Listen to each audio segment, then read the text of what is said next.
Hello, I'm Tim Krul. Welcome to Norwich City Central. Hello everybody, Lewis, Norwich City Central, and welcome back to another video on the channel. And welcome back to another match preview on the channel. 15 games into the season.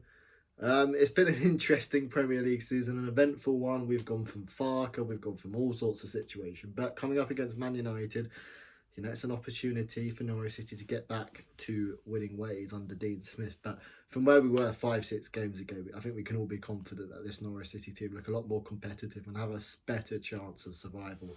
I'd love to hear your thoughts down below going into this game against Manchester United. Any Manchester United fans, how are you feeling about the prospect of facing the mighty Norwich City at Carrow Road? But in terms of from a Norwich City perspective, I mean, these are the games you want to get involved in. You get promoted to the Premier League for these big games and these big moments, because a club of Norwich's size, when you consider our owners, and compare us to a lot of other Championship clubs in terms of the money coming in, we're a lot similar to a lot of Championship clubs, and we have to get our money and spend a lot through, being creative and having really good player sales. So we're not necessarily the biggest club unless you get billionaire owners, and even then it doesn't guarantee success. But coming up against Man United, these are the games you want to be involved in.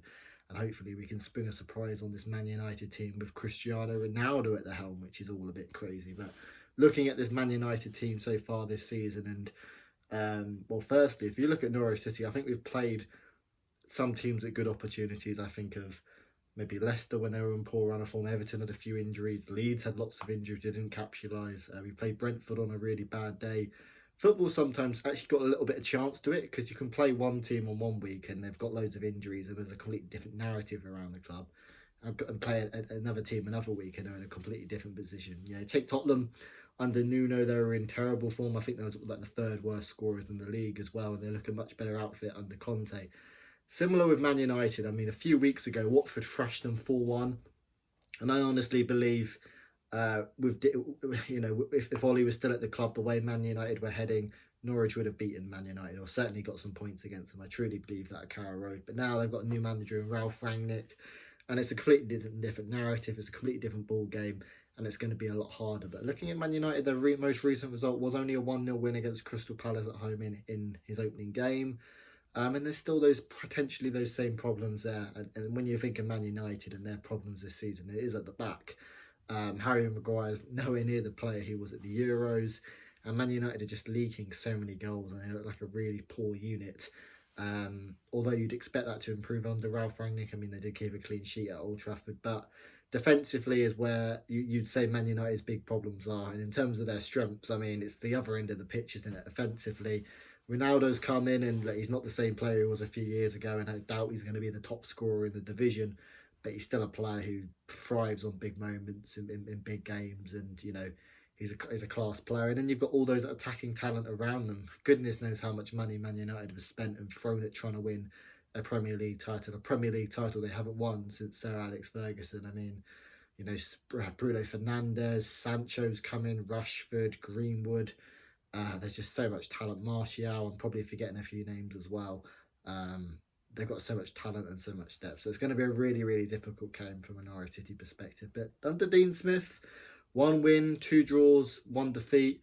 And actually the mood around Carrow Road and Norwich is particularly after that Dean Smith's first win, is Norwich should have more points on the board. I mean, I was at Carrow Road for that Wolves game, and we was absolutely fantastic and deserved the 3 points. Newcastle was our worst performance of the season, in my opinion. They go down to 10 men and we don't capitalise on it. But fortunately enough, we do get a point for a Pukki Thunderbolt. And then the Tottenham game was a 3-0 loss. It wasn't the best, but Norwich had chances and didn't take them. And that's almost what football is. Sometimes we boil it down to a complex game, but sometimes it is quite simply just take when you're in front of goal, you've got to take those moments. And we didn't really do that against Wolves and Tottenham, and that's why the results were as they were. Whereas Newcastle, going into the 80th minute, the whole narrative around the result changed because we managed to get a point. And in terms of what you need to do in big moments and why certain teams stay up, is you need to have the quality at both ends of the pitch. I think we've got that in Tim Krul. But offensively, Norwich City have only scored, I think, 8 goals this season. Pukki's got 5 of them. Grant Hanley's got a goal. Omobamidele's got a goal. And Norman's got a goal. Quite simply, that's not good enough. In over 50 Premier League games, including Farke, I think Pukki scored 16 Premier League goals. Cantwell's got 6. our third top scorer's got 1, and that's where Norwich's biggest problem lie. And what I've seen after the first 15 games, even with Dean Smith at the helm, it's just that quality at the top end of the pitch and taking our chances. I think our chance creation certainly improved under Dean Smith.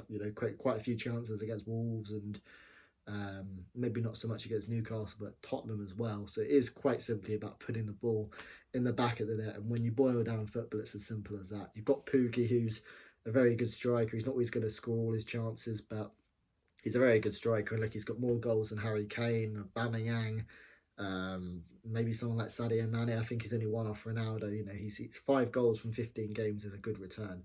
But you need your other men around you, your sergeants, your Eders, and even your midfielders.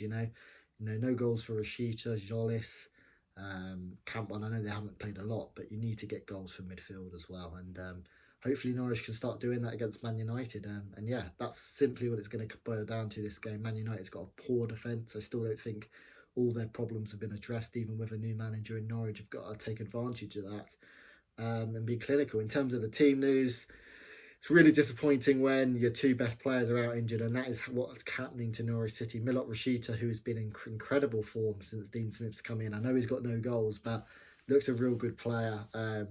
He's out injured, and he's probably not going to come back till Boxing Day. And Norman is still out injured. Hopefully he'll be back for Villa in midweek because he is a quality player. As for that, the Norwich team news, I mean, this is the team we're going to be expecting. I think Krul. No Brandon Williams. He's been very good since Dean Smith's come in, so it's going to be an opportunity for Dimitri Giannoulis, who also, when he played against Newcastle, was decent. That back line of Hanley and Gibson, I still think remain. I think Gibson is a good defender at this level, and Hanley's okay when the ball's not at his feet. Be interesting to see if that partnership continues going forward. Max Aaron's at right back at present. That midfield is a really interesting one, isn't it? In terms of what Norwich do. I'm thinking back at that Wolves game a few weeks ago. We had Rupp, Biddy Gilmore, and Kenny McLean, and I'd probably go with that midfield 3. I don't think Pierre Lees necessarily done enough. I thought Lucas Rupp's done okay, so maybe a flat midfield 3 could work in this game, similar to what we did against Wolves. And then you've got the offensive options, which is a really interesting one, isn't it? What do you do? Sargent and Eder, have they warranted a start? I really don't think so. So I'd probably go Zolis and Cantwell. And Pukki up front. Zolis and Cantwell haven't really had a look in under Dean Smith, which is slightly disappointing because I would have expected more minutes from them. But I'm sure they will get more minutes. Todd Cantwell's been a little bit unlucky with COVID and things of that nature. But I really feel quite simply Norwich have to score goals, and I think you need your players who are going to do that. And players who are almost tried and tested. We know Cantwell can score goals at his level. Zolis, he's such a good young talent. He needs minutes, and I'm sure the goals will come. And that's the team. I would say we're going to play Man United. Score prediction. I'm feeling quietly positive about this one. I don't know what it is. I don't know what's been injected into me to feel quite positive about this one. But I'm going to go for a 1-1 draw. I think Norwich might be able to do something against this Man United team away from home with Team Pukki scoring the goal. But I'd love to hear your thoughts down below in the comment sections. Manchester United come to down. Thank you for watching, and I'll see you later.